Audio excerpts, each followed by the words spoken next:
जय श्री हरि मित्रों, भगवान श्री विष्णु की कृपा आप सब पर और आपके संपूर्ण परिवार पर होती रहे।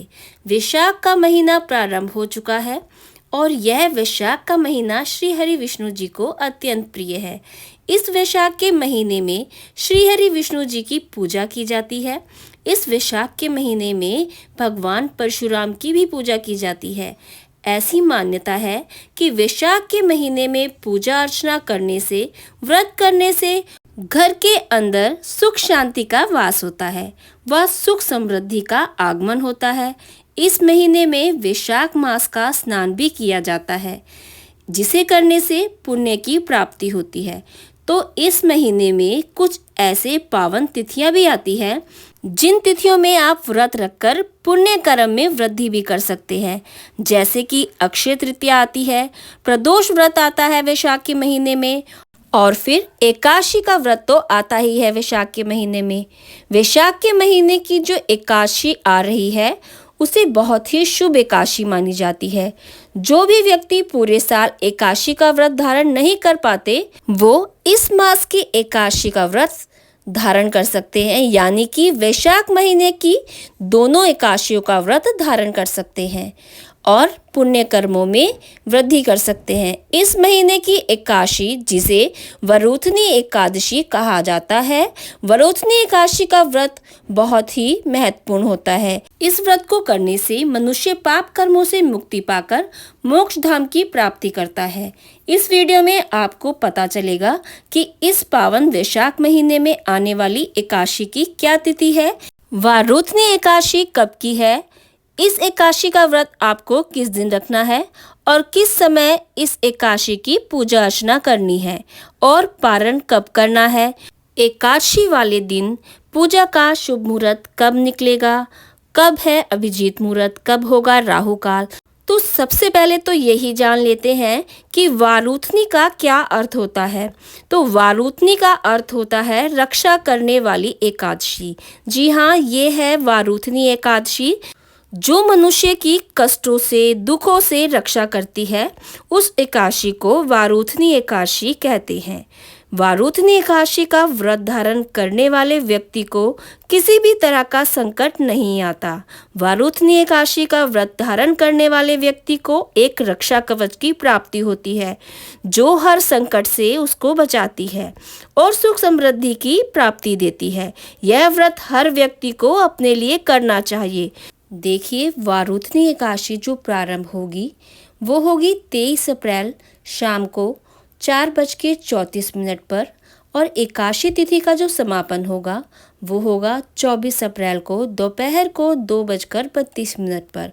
इस स्थिति में एकादशी तिथि जो है वो होगी 24 अप्रैल और एकादशी तिथि का जो व्रत रखा जाएगा वो रखा जाएगा 24 अप्रैल को। वारुथनी एकादशी का जो व्रत है वो आप 24 तारीख को ही धारण कर सकते हैं। वैशाख महीने की वारुथनी एकादशी का अगर आप व्रत रख रहे हैं तो आपको दशमी वाले दिन ही ब्रह्मचर्य का पालन करना चाहिए। हो सके तो आपको जमीन पर ही अपना बिस्तर बिछाकर सोना चाहिए और एकादशी वाले दिन प्रातः आपको जल्दी उठना चाहिए और गंगा जल डालकर उसके अंदर तिल डालकर स्नान करना चाहिए। उसके बाद आपको भगवान श्री हरि विष्णु की पूजा अर्चना करनी चाहिए। पूजा अर्चना के बाद आपको सूर्य को जल देना चाहिए। आपको इस चीज़ का भी ध्यान रखना है कि दशमी वाले दिन ही आपको तुलसा जी के पत्ते तोड़कर रख लेने हैं, क्योंकि एकादशी वाले दिन तुलसा जी को जल नहीं दिया जाता। आप दीपदान अवश्य कर सकते हैं। तो एकादशी वाले दिन आपको तुलसा जी अगर अर्पण करनी है श्री हरि विष्णु जी को, तो आपको वो दशमी वाले दिन ही तोड़कर रख लेनी है।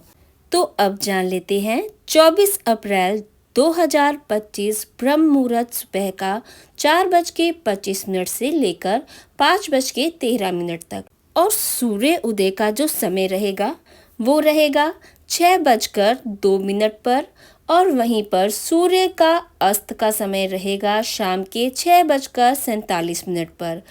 24 अप्रैल वैशाख मास 2025 को सुबह जो मुहूर्त रहेगा पूजा का वो इस प्रकार रहेगा 4:41 से लेकर 5:47 तक प्रातः काल के, और शाम का जो पूजा का मुहूर्त रहेगा वो रहेगा शाम के 6:52 से लेकर शाम के 7:58 तक। वहीं पर अभिजीत मुहूर्त जो रहेगा वो रहेगा दोपहर के 11:55 से लेकर 12:50 तक। तो देखिए, पूजा अर्चना करनी है, दान दक्षिणा भी देनी है, वारूथनी एकादशी जो है, तो राहु काल का समय तो हमें नोट करना ही चाहिए। 24 अप्रैल को राहु काल का जो समय पड़ रहा है वो है, राहु काल का समय दोपहर की 1:30 से लेकर दोपहर के ही 3 बजे तक का राहु काल का समय है। इसीलिए राहु काल में आपको किसी भी तरह की पूजा अर्चना नहीं करनी है, कोई भी दान दक्षिणा नहीं देनी है। तो चलिए अब बात कर लेते हैं द्वादशी वाले दिन पारण का क्या समय रहेगा। तो द्वादशी वाले दिन यानी कि 25 अप्रैल 2025 दिन शुक्रवार को सुबह 5:41 से लेकर 9 बजे तक का पारण का समय रहेगा। तो इस समय में आप किसी योग्य ब्राह्मण को दान दक्षिणा दे सकते हैं, उनको भोजन करा सकते हैं, उनको यथासंभव वस्त्र आदि देकर विदा कर सकते हैं और अपनी पारण विधि को पूर्ण कर सकते हैं। इस तरह से आपको वारूथनी एकादशी का व्रत धारण करना चाहिए और इस दिन का व्रत किया हुआ पापों से और कष्टों से मुक्ति दिलाता है। वारूथनी एकादशी का व्रत करने से मनुष्य को मोक्ष की प्राप्ति होती है। इसीलिए आप सभी को, चाहे पुरुष हो, स्त्री हो या 12 साल से ऊपर का कोई भी बालक हो, उन सभी को एकादशी का व्रत धारण करना चाहिए। एकादशी का व्रत धारण करने से व्यक्ति को अपने जीवन में प्रगति मिलती है, व्यक्ति ऊंचाइयों की तरफ बढ़ता है, व्यक्ति अपने जीवन में सफलता की ओर अग्रसर होता है, व्यक्ति को अपने किए हुए कार्यों का फल मिलता है। तो वारूथनी एकादशी कष्टों से मुक्ति दिलाती है, संकट से मुक्ति दिलाती है। इसीलिए हमें सभी एकादशियों का व्रत अवश्य रखना चाहिए, क्योंकि हम सनातन धर्म के लोग हैं और सभी सनातनियों को एकादशी व्रत का विधान विधिवत करना चाहिए। तो जय श्री हरि मित्रों, अगर आपको मेरा ये इन्फॉर्मेटिव वीडियो अच्छा लगा है तो please like, share and subscribe जरूर कीजिएगा। इससे हमारा हौसला बढ़ता है और हमें पता लगता है कि आपको हमारे वीडियो पसंद आ रहे हैं।